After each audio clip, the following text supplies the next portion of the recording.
দুইটা এগুলা lip balm lipstick আমি আপনাদেরকে দেখাচ্ছি।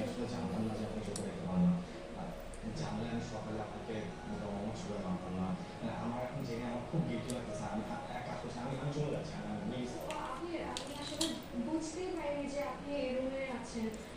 আসলে রং খেলার ব্যাপারটা নিয়ে আপনি আমাকে একদমই সরি বলবেন না।